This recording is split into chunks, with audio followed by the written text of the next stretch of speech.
Hi, how are you today? Thanks for coming in. Thank Go you. ahead and have a seat.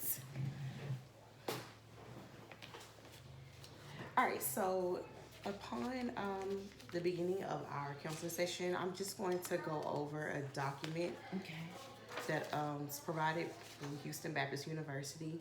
I'm going to go through the qualifications that I have, your rights as a client, as well as confidentiality. Okay. As I'm explaining the different parts of the document, stop me if you have any questions. Okay. Okay. I'm a graduate student working toward the completion of a master's degree in professional counseling.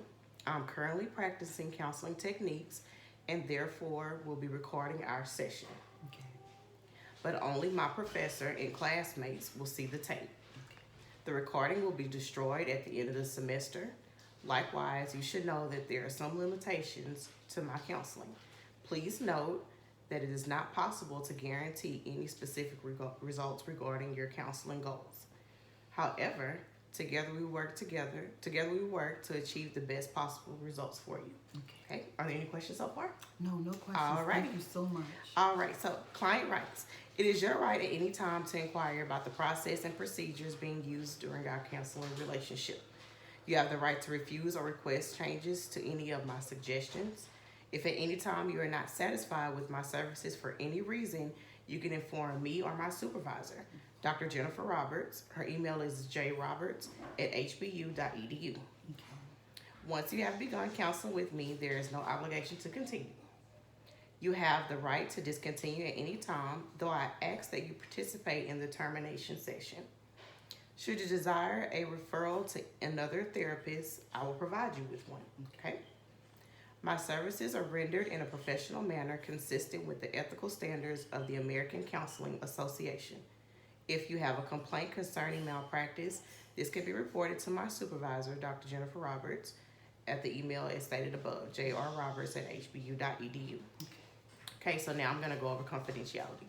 Everything we discuss in sessions will be kept confidential, except if I determine that you are an imminent danger to yourself or to others, Okay. if you report child or elder abuse or neglect, Okay. if your records are subpoenaed by a court of law, if you disclose sexual contact with a mental health provider with whom you have had a professional relationship, if any information is requested by your contract provider, such as HMO, insurance company, EAP, if I'm directed by you in writing to disclose information to someone of your choosing, if you bring a malpractice suit against me. Okay? All right, so we're clear so far? Yes, ma'am. All right, so what we're going to do now is you will sign and date here, and I will sign and date here. Okay. All right? You have a pen, ma'am? Yes, just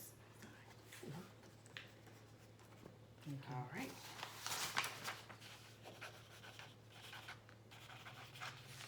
Thank you. All right, so next part, what we're going to do is I'm just going to go over the assessment that you filled out before our intake session. I'm looking here and it says that you're coming in for counseling services. You said that after experiencing a natural disaster and losing my community, along with all of your possessions, you decided to seek out a counselor to guide you through the grief process. So thus far, how is everything working out for you? Oh, well, sometimes I still have the sadness. You know, I still sometimes cry regarding, the things that I lost.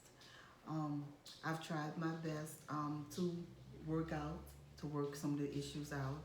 I've tried my best just to come to grips with that there's a change in my environment, that things won't be the same as they once were. But sometimes I find myself when I'm alone, I find that it's difficult for me to cope. And I'm here because I need your assistance with learning some coping skills. Okay, you said that the change in your environment is that seeming to help you adjust. I'm learning to adjust. Okay. I'm learning to adjust with the changes. Yes. Okay. All right. So you also stated that you participate in physical exercise. How do you feel while exercising? Um, in the beginning, I'm a little stressed, but after riding my bike or jogging, my head feels so much clearer.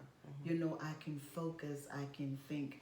You know, sometimes because I do this in between my breaks on my job and on my lunch break. Because I have a very stressful position. I'm on the phones as an information referral specialist, and I'm taking between 82 and 92 calls a day. So I need a break, and that's part of my coping technique. I go out and I walk on my breaks, and on my lunch break I walk, I jog, or I rent one of the bicycles in the park and just ride around the park.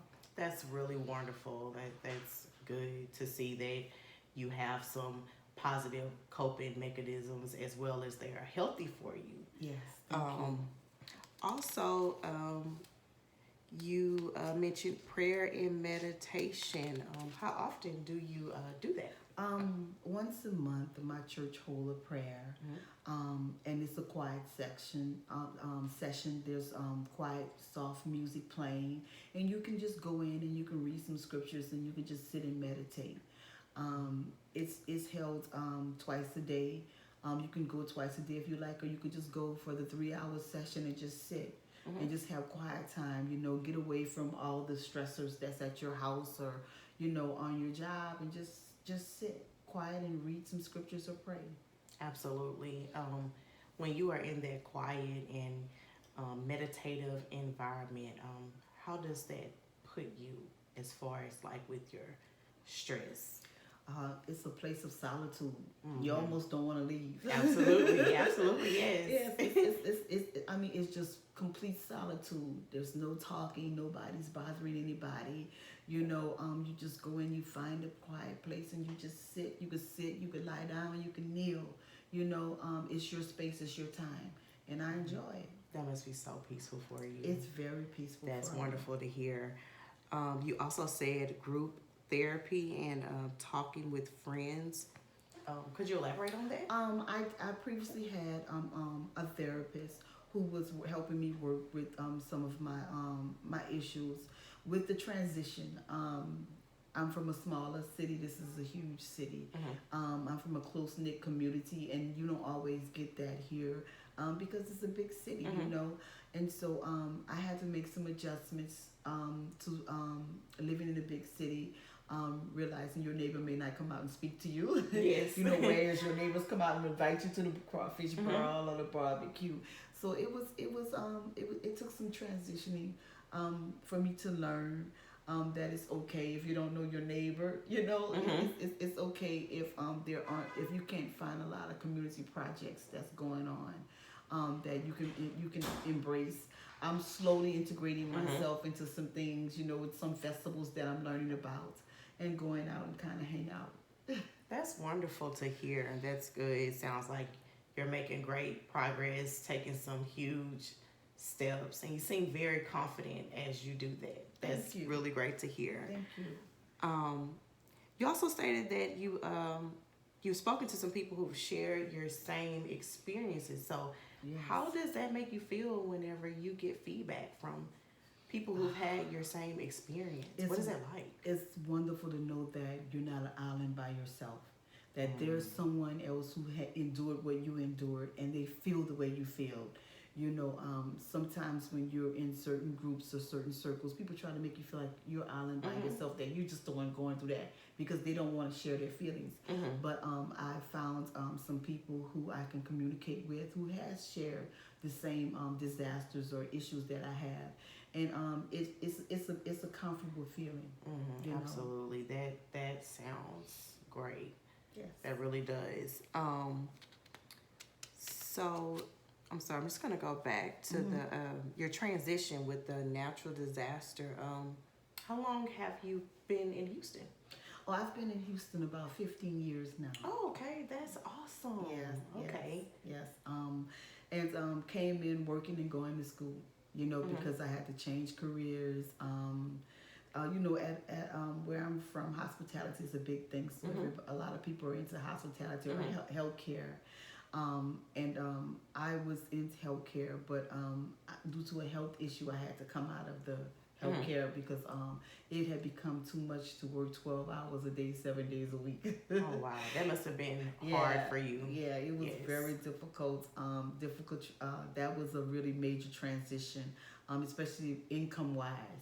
So I had to downsize and change my living standards to accommodate my new career.